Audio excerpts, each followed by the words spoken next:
All right, what are we up to today on the reno? Take out the light. We're gonna take this out eventually. Yeah, it feels fiberglassy. And I just disconnected the sink. Ooh, sink's coming out. Sink's out. Sweet. And I'm working on the tap. I think I'm gonna be wrecking these as I take it out, unfortunately. So, yeah, that's all twisted up. So, yeah.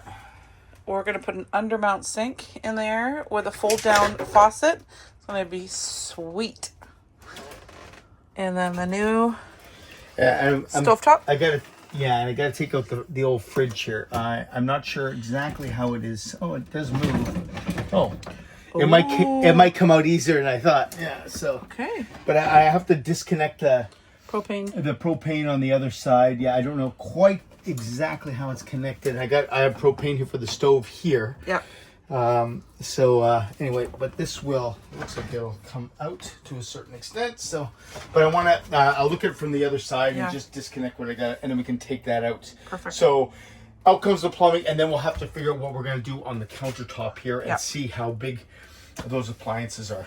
We'll get a new switch here for the water. So if we turn this on right now, we're getting a waterfall. No, thank you. All right. Awesome.